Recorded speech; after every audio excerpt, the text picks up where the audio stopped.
आज हम 10th class के लिए बिहार बोर्ड के लिए कुछ वीडियो अपलोड करने वाले हैं। तो आज हम 10th क्लास के लाइट चैप्टर यानी प्रकाश के बारे में आज हम पढ़ेंगे और 10th के लिए भी कुछ वीडियो हम अपलोड कर देते हैं, चूँकि 10th क्लास का भी कुछ बच्चा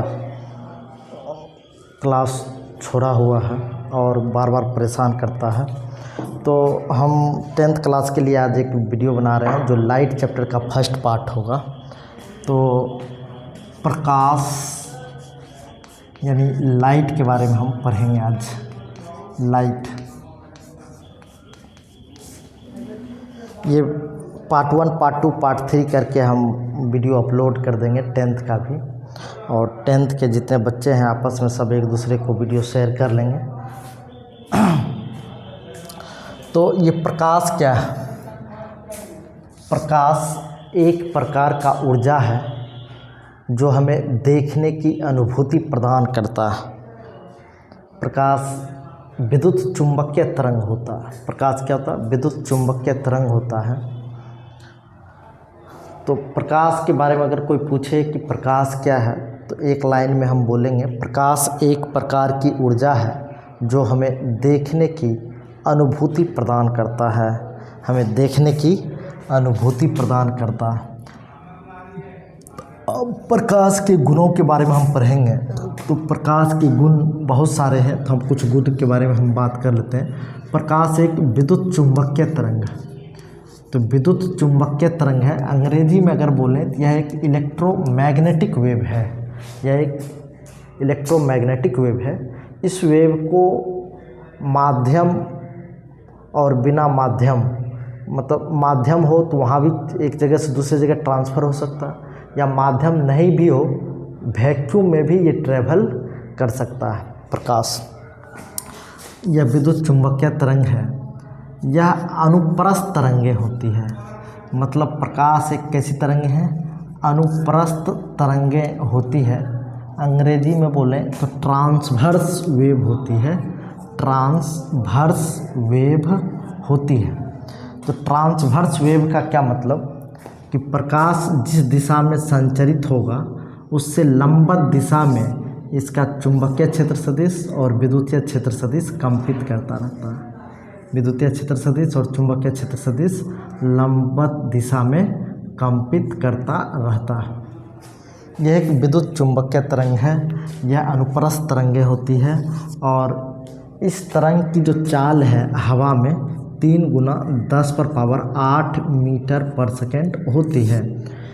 हवा या निर्वात में लगभग 3 गुना 10⁸ मीटर पर सेकेंड होती है। और प्रकाश हमेशा सीधी रेखा में गमन करती है। ये भी एक इसका प्रॉपर्टीज है।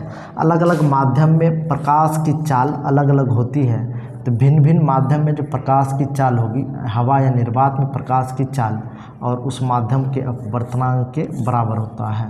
यानी किसी भी माध्यम में प्रकाश की जो चाल है, अगर भी से डिनोट करें तो भी बराबर होगा, निर्वात में प्रकाश की चाल कितनी है? 3 गुना 10⁸ मीटर पर सेकेंड, और डिवाइडेड बाय उस माध्यम का अपवर्तनांक, जिस माध्यम में प्रकाश का वेग चाहिए। अब है कि प्रकाश का और भी क्या प्रॉपर्टीज है। तो प्रकाश का परावर्तन कोमा अपवर्तन, परावर्तन कोमा अपवर्तन कोमा व्यतिकरण, व्यतिकरण कोमा विवर्तन, विवर्तन तथा ध्रुवन होता है। ये सब गुण प्रकाश का ही गुण है। तो हम मेनली यहाँ 10th में जो पढ़ेंगे परावर्तन और अपवर्तन के बारे में ही पढ़ेंगे। हालांकि इसका व्यतिकरण भी होता, विवर्तन भी होता, ध्रुवन भी होता। प्रकाश का एक गुण वर्ण विक्षेपण भी होता है। यह 7 रंगों में विभक्त भी हो जाती है। प्रकाश का ये भी एक गुण है। प्रकाश जो है यानी विद्युत चुंबकीय तरंग, ये आवेशहीन होती है। प्रकाश यानी विद्युत चुंबकीय तरंग कैसी होती है? आवेशहीन होती है। यानी अंग्रेजी में बोलें तो न्यूट्रल होती है। न्यूट्रल होती है यानी ये इलेक्ट्रिक फील्ड और मैग्नेटिक फील्ड में विक्षेपित नहीं होगी या विचलित नहीं होगी। ये भी इसका एक गुण है। अब हम आगे आते हैं। ये सब प्रकाश के गुणों के बारे में हमने बात किया। अब हम बात करते हैं कि हमको 10th के सिलेबस में पढ़ना क्या क्या है। तो 10th के सिलेबस में सबसे ज़्यादा परावर्तन और अपवर्तन के बारे में पढ़ना है। तो अब हम परावर्तन के बारे में पढ़ने का प्रयास करेंगे। परावर्तन क्या है, क्योंकि मेनली यहाँ परावर्तन और अपवर्तन के बारे में ही 10th में पढ़ना है। ये परावर्तन क्या होता है? परावर्तन को अंग्रेजी में रिफ्लेक्शन कहते हैं। परावर्तन को अंग्रेजी में क्या कहते हैं? रिफ्लेक्शन। ये परावर्तन है। अब परावर्तन होता क्या है? तो परावर्तन क्या होता है इसके बारे में हम देखेंगे। जब प्रकाश की किरण किसी परावर्तक सतह पर आपतित होती है या परावर्तक सतह पर आती है तो परावर्तन के बाद पुनः अपने ही माध्यम में लौट जाती है। परावर्तन के बाद पुनः अपने ही माध्यम में लौट जाती है। प्रकाश की यह घटना परावर्तन कहलाता है। कोई पूछेगा परावर्तन क्या होता? जब प्रकाश की किरणें किसी परावर्तक सतह पर आती है तो टकराकर पुनः अपने ही माध्यम में वापस लौट जाती है। यह घटना क्या कहलाता? परावर्तन कहलाता है। अब है कि परावर्तन का नियम क्या है। तो परावर्तन के नियम के बारे में अब हम पढ़ते हैं। परावर्तन का नियम, इसको बोलते हैं लॉ ऑफ रिफ्लेक्शन। क्या बोलते हैं? Law of reflection. Law of reflection. ये लॉ ऑफ रिफ्लेक्शन क्या है? ये इसका 2 नियम होता है। एक पहला नियम जो है ये बोलता आपतित किरण कोमा परावर्तित किरण तथा आपतन बिंदु पर खींचा गया अभिलंब तीनों एक ही तल में होता है। अच्छा, क्या बोले? आपतित किरण कोमा परावर्तित किरण तथा आपतन बिंदु पर खींचा गया अभिलंब तीनों एक ही तल में होता। आने वाली किरण को आपतित किरण कहते हैं, टकरा करके लौटने वाली किरण को परावर्तित किरण कहते हैं। और ये जो अभिलंब है, लंब और अभिलंब में अंतर होता है। जब किसी रेखा पर कोई परपेंडिकुलर लाइन खींचा जाए तो इसको लंब कहते हैं। जब किसी रेखा पर परपेंडिकुलर लाइन खींचा जाए तो इसको लंब कहते हैं। जबकि किसी तल पर परपेंडिकुलर लाइन खींचा जाए तो इसको हम लोग अभिलंब कहते हैं। ये लंब और अभिलंब में थोड़ा सा अंतर है। तो देखो हमने क्या कहा? आपतित किरण, परावर्तित किरण तथा आपतन बिंदु पर खींचा गया अभिलंब तीनों एक ही तल में होता है। ये पहला नियम था। और दूसरा नियम है आपतन कोण हमेशा परावर्तन कोण के बराबर होता है। आपतन कोण हमेशा परावर्तन कोण के बराबर होता है। अच्छा, आपतन कोण को I से डिनोट करते हैं और परावर्तन कोण को R से डिनोट करते हैं। तो इसी को बोलते हैं एंगल I = एंगल R। कई बार कुछ लोग पूछेंगे आपतन कोण को I से ही डिनोट क्यों करते हैं, परावर्तन कोण को R से ही डिनोट क्यों करते हैं? इसको अंग्रेजी में बोलते हैं एंगल ऑफ इंसिडेंस। क्या बोलते हैं? Angle of incidence. तो एंगल ऑफ इंसिडेंस यानी इसी को आपतन कोण कहते हैं। तो इंसिडेंस की वजह से इसको एंगल I, और यह है एंगल ऑफ रिफ्लेक्शन। इसको बोलते हैं एंगल ऑफ रिफ्लेक्शन। इसी एंगल ऑफ रिफ्लेक्शन की वजह से इसको हम लोग रिफ्लेक्शन को R से डिनोट करते, तो इसलिए एंगल R से डिनोट किया जाता है। तो एंगल I = एंगल R। ये परावर्तन का नियम है। पहला नियम क्या था? आपतित किरण कोमा परावर्तित किरण तथा आपतन बिंदु पर खींचा गया अभिलंब तीनों एक ही तल में होता है। और ये आपतन कोण हमेशा परावर्तन कोण के बराबर होता है। याद रखेंगे, परावर्तन जब कभी भी हो, चाहे वो प्लेन सरफेस से हो, डिफ्यूज सरफेस से हो, रफ सरफेस से हो या स्फेरिकल सरफेस से हो, यानी गोलीय पृष्ठ से हो, समतल पृष्ठ से हो या किसी भी डिफ्यूज या इरेगुलर सरफेस से हो, हमेशा आपतन कोण परावर्तन कोण के बराबर होगा। यदि परावर्तन होता है तो परावर्तन के नियम का पालन करेगा, हमेशा परावर्तन के नियम का पालन करेगा। ये था परावर्तन के बारे में परिचय। अब एक टर्म आज में दर्पण आता है। ये दर्पण क्या है? दर्पण के बारे में हम मेनली पढ़ते हैं। देखिए, दर्पण दर्पण को अंग्रेजी में मिरर कहा जाता है। दर्पण को अंग्रेजी में मिरर कहा जाता है। ये मिरर क्या है?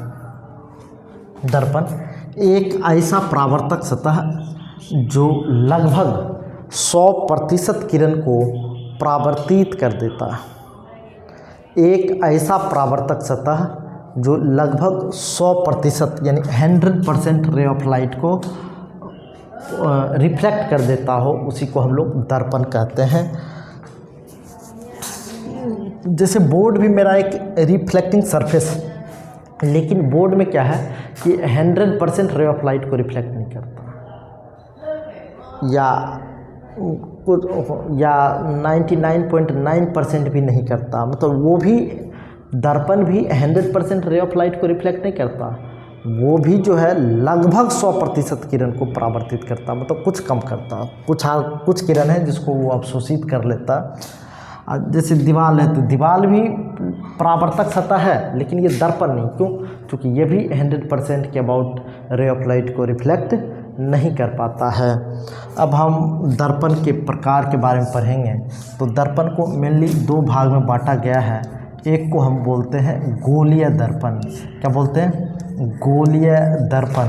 और दूसरे को हम बोलते हैं समतल दर्पण। समतल दर्पण। एक होता है गोलीय दर्पण और दूसरा क्या होता है? समतल दर्पण।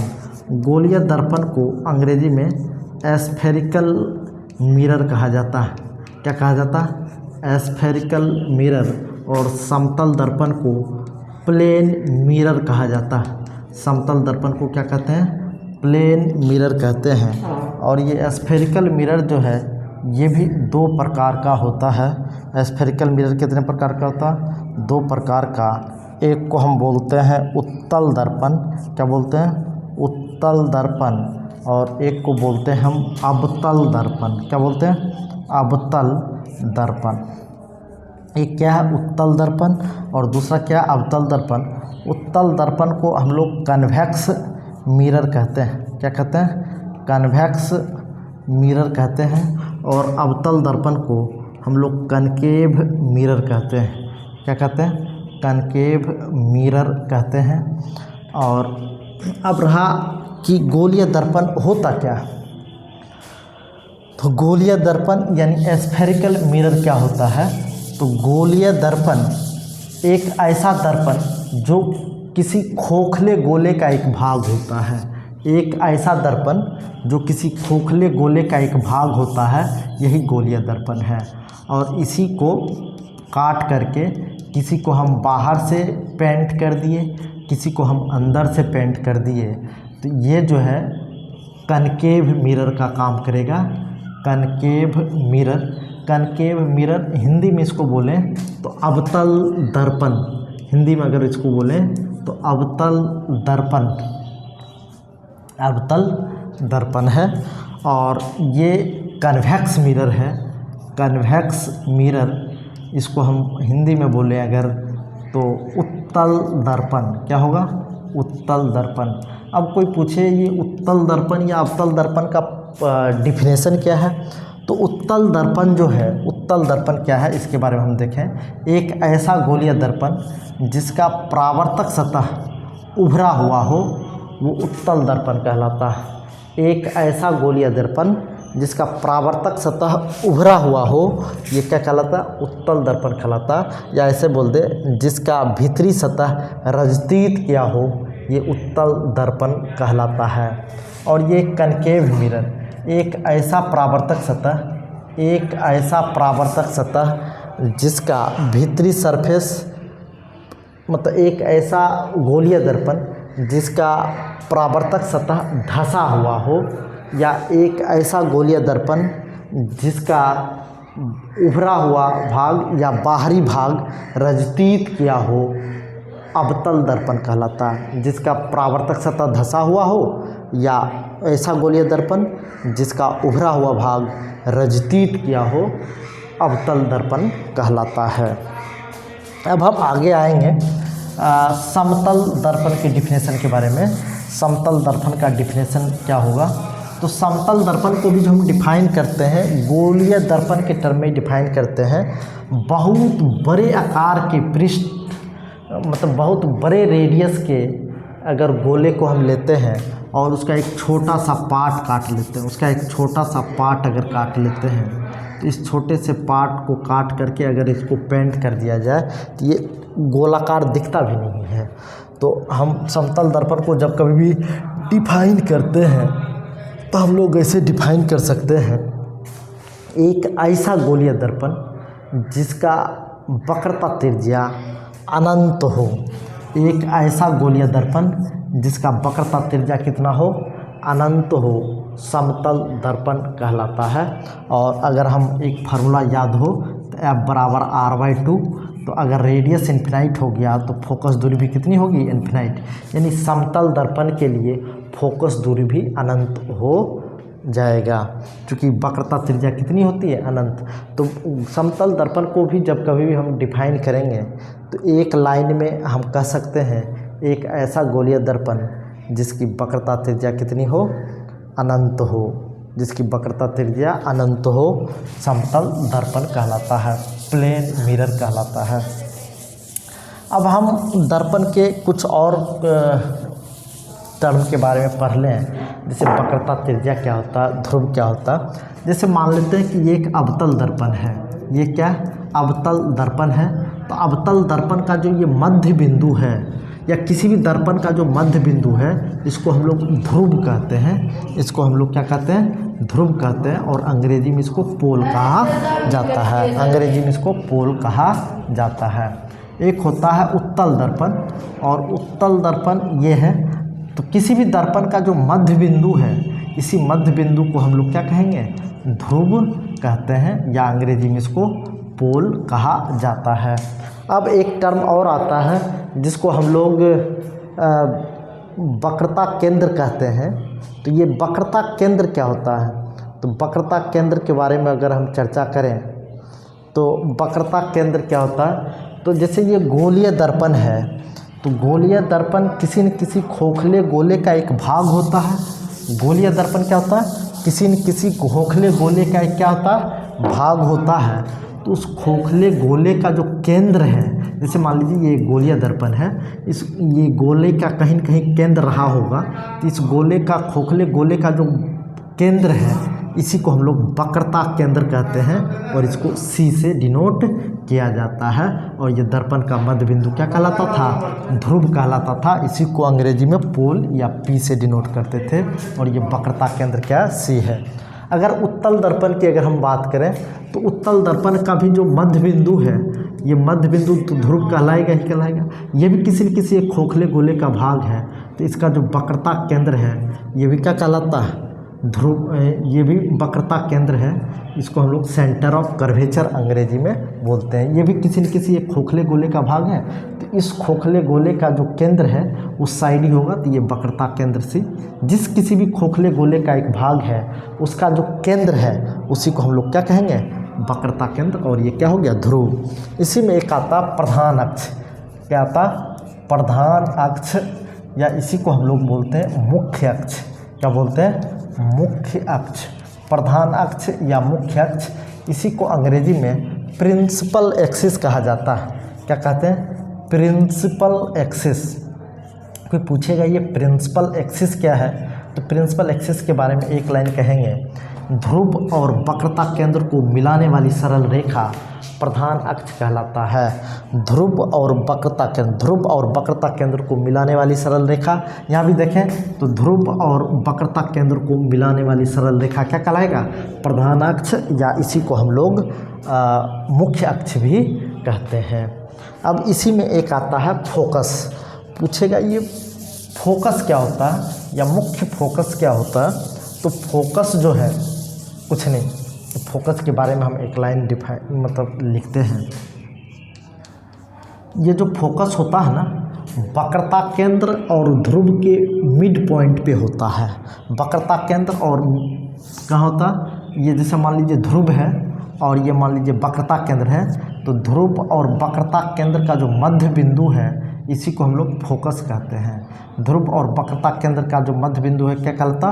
फोकस कहलाता है।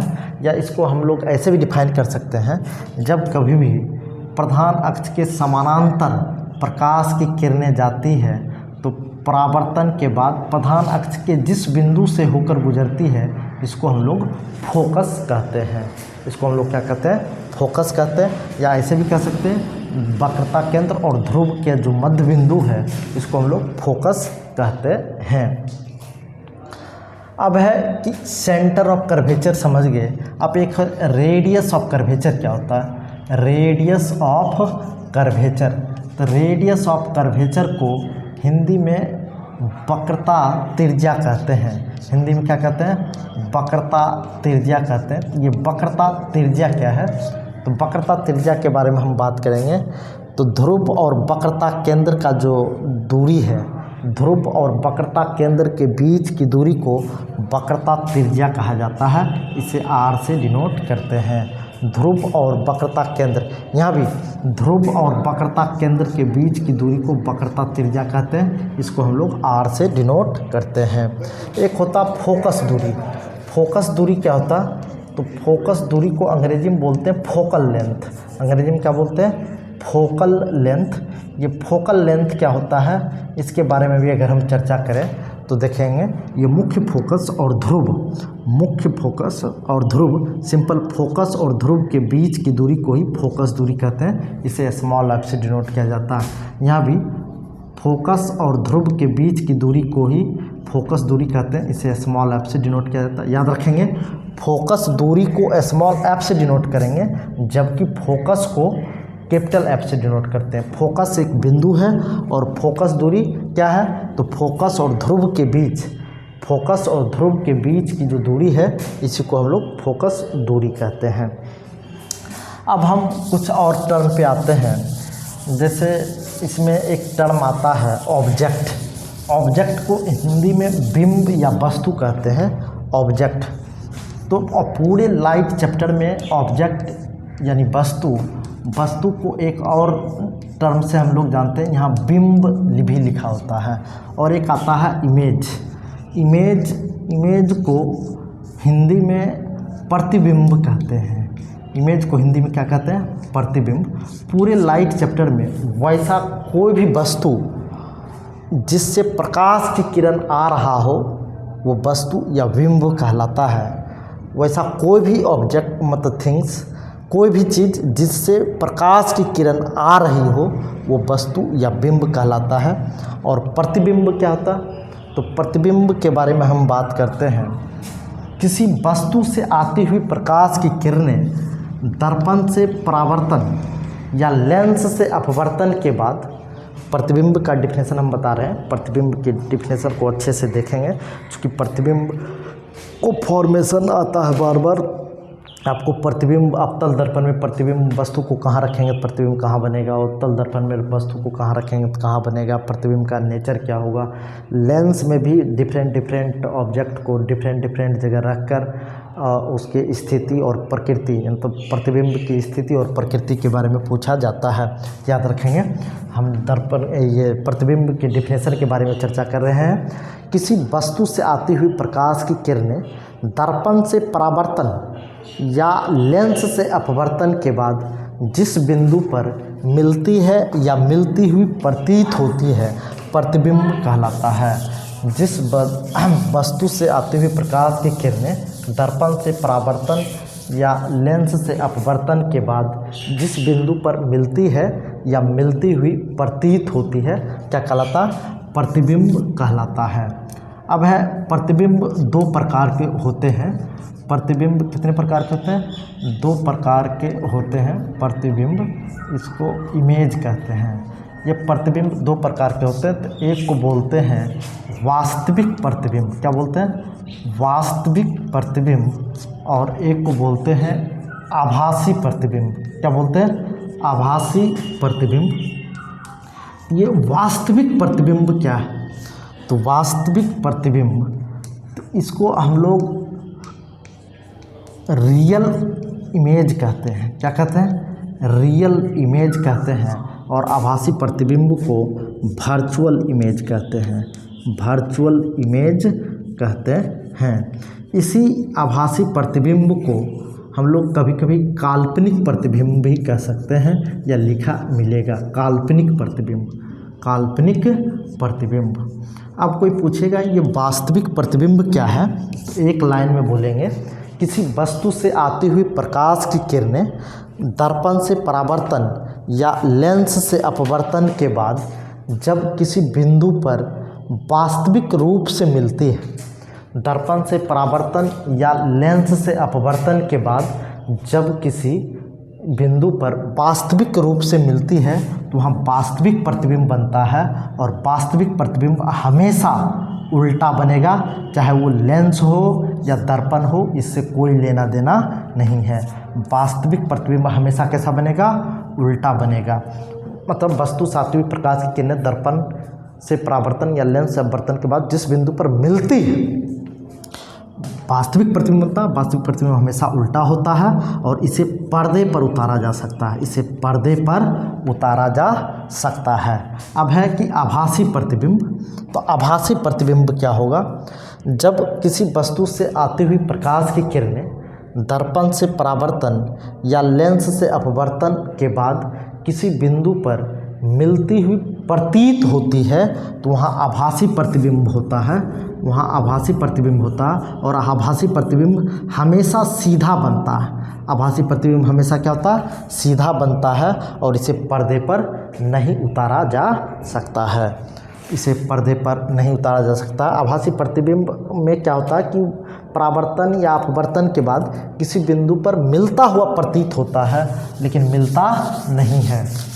तो आभासी प्रतिबिंब हमेशा सीधा बनता है, चाहे वो लेंस हो या दर्पण, लेकिन इसे पर्दे पर नहीं उतारा जा सकता है। अब है हम साइन कन्वेंशन के बारे में बात करते हैं। पूरे लाइट चैप्टर में बच्चे जो गलती करते हैं इसी साइन कन्वेंशन में गलती करते हैं, यानी चिन्ह परिपाटी, पॉजिटिव निगेटिव के बारे में जो हमेशा गलती करते हैं, चाहे वो लेंस हो या दर्पण हो। इसी की वजह से उसके नॉमेरिकल में पॉजिटिव की जगह निगेटिव या निगेटिव की जगह पॉजिटिव वगैरह आ जाता है। चाहे लेंस हो या दर्पण हो, हम दोनों के लिए साइन कन्वेंशन एक ही बार बात करेंगे। दर्पण में कोई भी दूरी ध्रुव से मापा जाता है, दर्पण में कोई भी दूरी कहाँ से मापा जाएगा, ध्रुव से मापा जाएगा। या लेंस हो तो लेंस में कोई भी दूरी ऑप्टिकल सेंटर से मापा जाएगा। हम लेंस और दर्पण दोनों के लिए चिन्ह परिपाटी एक ही बार बता देते हैं, सबके लिए एक ही है। तो चाहे दर्पण हो या लेंस हो, कोई भी उत्तल लेंस हो या अवतल लेंस हो, उत्तल दर्पण हो या अवतल दर्पण हो, उसका जो दूरी है हमेशा दर्पण में ध्रुव से और लेंस होगा तो ऑप्टिकल सेंटर से मापा जाएगा। और ये उसका प्रधान अक्ष। हम दर्पण और लेंस एक ही जगह बना दिए, कंफ्यूज होना नहीं है। जिसको दर्पण पढ़ना है तो दर्पण समझ लें, लेंस पढ़ना है तो ये लेंस समझ लें। और आपतित किरण को हम दिखा रहे हैं, ये मान लेते हैं आपतित किरण है। आपतित किरण मतलब आने वाली किरण, आने वाली किरण को क्या कहते हैं, आपतित किरण। तो हमेशा कोई भी दूरी ध्रुव या मतलब ध्रुव या ऑप्टिकल सेंटर यानी प्रकाशीय केंद्र से मापा जाएगा। और आपतित किरण को हम हमेशा देख लेते हैं कि किधर से आया है या किधर से आ रहा।